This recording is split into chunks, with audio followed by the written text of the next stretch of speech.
Work energy theorem हर हालत में इसको पेपर में आना ही आना है, ये तो आती है। जैसे पैरेललोग्राम आता ही आता है, बताया था वो, triangle law, parallelogram, polygon law, बहुत सारी चीज़ें स्टैंडर्ड है, उनमें से ये भी एक स्टैंडर्ड है। स्टेटमेंट लिखनी है क्योंकि पेपर में आता है स्टेट एंड प्रूफ, पहले समझ लो फिर लिखना। पहला पॉइंट, अगर आपके पास एक बॉडी है जिसकी वेलोसिटी u है और आपने इसके ऊपर F फोर्स लगाई, इसकी वेलोसिटी v हो गई, बढ़ गई, ऑब्वियसली फोर्स लगाने से वेलोसिटी बढ़ेगी, ये एक्सेलरेट करेगा। तो ऐसा करने में आपने क्या किया, वर्क डन किया। जो भी आपने वर्क डन किया उससे काइनेटिक एनर्जी बढ़ गई। तो काइनेटिक एनर्जी कितनी बढ़ी, पहले एनर्जी थी हाफ एम यू स्क्वायर, अब एनर्जी है हाफ एम वी स्क्वायर, तो कितनी बढ़ी, half M V square minus half M U square, बढ़ गई। फ्री में तो नहीं बढ़ी, अपने आप थोड़ा बॉडी अपने काइनेटिक एनर्जी बढ़ाएगा। तुमने क्या किया, वर्क डन किया, तो तुमने भी वर्क डन किया होगा और वो वर्क डन दिखेगा चेंज ऑफ काइनेटिक एनर्जी में। जैसे फॉर एग्जांपल तुमने इसके ऊपर वर्क डन किया 10 जूल, तो जब तुम इसमें चेंज ऑफ काइनेटिक एनर्जी निकालोगे वो एग्जैक्टली 10 जूल ही आएगा। तो यानी कि जो भी इंक्रीज ऑफ काइनेटिक एनर्जी दिखेगी वो आपका अमाउंट ऑफ क्या आ रहा है, वर्क डन। तो ये देखो statement, it states that work done by net force, इसको ना बॉक्स में डाल देना, बाय अप्लाइड फोर्स नहीं है, बाय नेट फोर्स है। नेट फोर्स का मतलब जैसे आपकी अप्लाइड फोर्स माइनस फ्रिक्शन, भी अगर फ्रिक्शन होती तो फ्रिक्शन लेनी पड़ती, तो नेट फोर्स समझते हो। तो work done by net force acting on the body is equal to change produced in the kinetic energy of the body. तो जो भी आप वर्क डन करोगे बाय नेट फोर्स वही आपकी चेंज ऑफ काइनेटिक एनर्जी कहलाएगी। स्टेटमेंट क्लियर है? तो स्टेटमेंट लिखो, पहले स्टेटमेंट क्लियर करो। स्टेटमेंट आएगी, it states that work done by net force, it states that work done by net force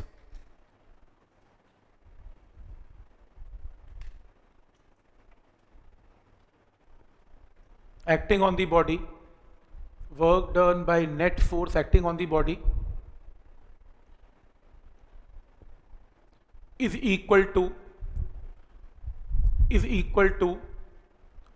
change produced in kinetic energy of the body, is equal to change produced in kinetic energy of the body।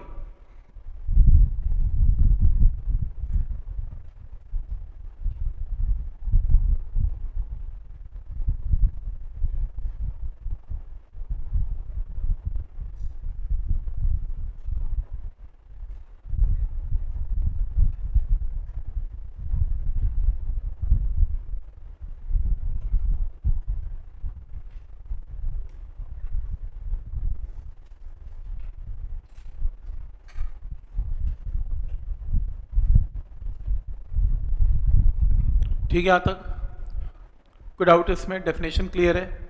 इसका proof लिखना है।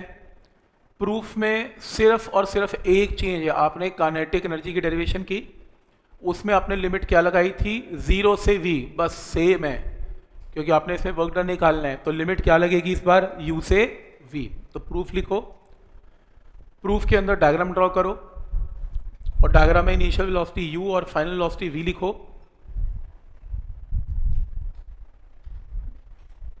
ठीक है,